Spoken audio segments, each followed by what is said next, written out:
अगर आप Nifty index fund या कोई large cap mutual fund hold करते हो तो आप शायद से एक ऐसे ट्रेड का हिस्सा हो जिसके बारे में आपको पता भी नहीं हो। जिससे पहले आप भूल जाओ, इस वीडियो को सेव कर लो। Recently global AI chip stocks में ब्रूटल सेल ऑफ आया था। सेमीकंडक्टर सेक्टर का बेंचमार्क इंडेक्स जून पीक से नियरली 20% गिर गया और 3.3 ट्रिलियन डॉलर्स की वैल्यू वाइप आउट हो गई। लेकिन इसी टाइम पर इंडियन आईटी स्टॉक्स ने 2020 के बाद अपना बेस्ट मंथ दिया। निफ्टी आईटी जुलाई में ऑलमोस्ट 17% बढ़ गया और इंटरेस्टिंग बात तो यह है कि यह पहली बार नहीं हुआ है।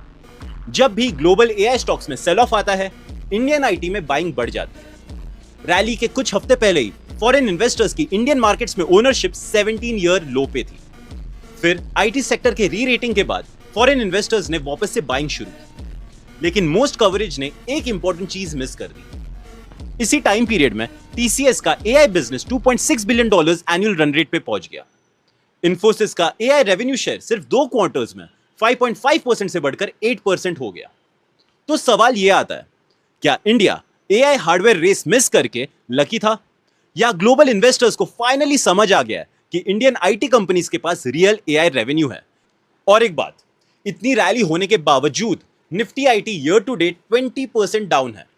तो इसका मतलब यह नहीं है कि सेक्टर में रिकवरी हो रही है। इसका मतलब यह है कि यहां पे सेक्टर रोटेशन चल रहा है। इंडियन मार्केट्स के बारे में और ऐसी डिटेल्स या जानकारी के लिए इस चैनल को फॉलो या सब्सक्राइब कर लो।